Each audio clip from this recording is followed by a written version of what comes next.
A warm welcome to Archiversity online lectures. In this lecture, I am going to explain you few lexicals that we regularly use in capital structure theories. In understanding capital structure theories, these lexicals plays an important role. The lexicals are including your value of the firm, value of a debt, value of equity, earnings before interest and tax, earnings available to common shareholders, then cost of debt, cost of equity, then tax shield. So these are different words or vocabulary that we use in a capital structures. You may be familiar with many of these concepts. However, once again, I'll explain these concepts. In addition to that, I'll also show you how to calculate few of these variables so that while calculating the value of the firm using different theories, it would be easy. In my previous lecture, I explained you that the core idea of a capital structure decisions is to see that how the use of debt into a capital structure, that is a financing mix, will impact the value of the firm. And second is how it is going to impact the overall cost of capital.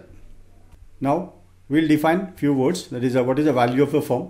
When we say the value of the firm, this is indicated as a V equals to value of a debt plus value of equity. So D stands for value of a debt and S is the value of equity, and this is a V is the value of the firm. Alternatively, value of the firm can be calculated as EBIT upon KO, that is overall cost of a capital. So here KO is overall cost of capital, and EBIT earnings before interest and tax, also called as operating profit or operating income. Now next is value of a D. So D is the value of a debt. Value of a debt is if market value of a debt is not available, then alternatively we will consider the book value of debt. The next is your value of equity. Value of equity is value of a firm minus debt portion. This is one way to get your value of equity. Or alternatively, you can get a value of equity as earnings available to common shareholders upon cost of equity. So ESES is earnings available to common equity holders or common shareholders. Now, how is it you are going to get the cost of a debt? KD is cost of debt, and cost of debt, that is the coupon amount, coupon or interest amount paid.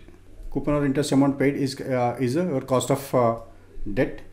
Then your overall cost of a capital, KO, this equals to cost of debt times value of a debt upon value of a debt plus value of equity, this plus cost of equity times value of equity upon debt plus equity. So in other words, the overall cost of capital, this equals to cost of debt, then weight of debt plus cost of equity times weight of equity. So this way you can calculate the overall cost of capital.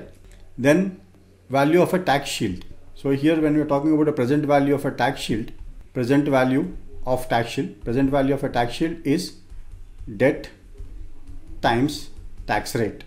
So debt times tax rate is your value of a tax shield. Then two other concepts which are related are unlevered firm and a levered firm. So unlevered firm is indicated as value of unlevered firm. So this is unlevered firm, and unlevered firm is one which doesn't have any debt. In the sense, we can say that all equity firm. So an unlevered firm is an all equity firm, and then you have a levered firm. So value of levered firm. When you say value of a levered firm, this levered firm uses debt and equity in its capital structure. So how is it we are going to value the unlevered firm is EBIT upon KO times 1 minus tax rate.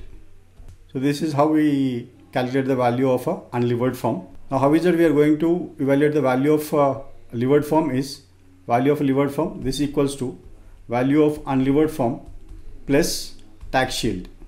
It is the present value of a tax shield, which is equals to value of unlevered firm plus debt times tax rate. So these are the important concepts which we come across frequently in calculating the capital structure and evaluating the capital structure compositions using different capital structure theories. Important are value of the firm, value of a debt, value of equity, earnings before interest and tax, and earnings available to common shareholders. Your earnings available to common shareholders, this equals to EBIT minus interest. This is earnings available to common shareholders. Then the cost of debt, which is interest amount paid, and a cost of equity, which is also called as the equity capitalization rate. Then overall cost of a capital, which is called as a capitalization rate of the firm. Then unlevered firm, levered firm, and a tax shield. So you need to be very familiar with these concepts to solve the capital structure problems with ease. Thank you. Thank you for participating in the lecture.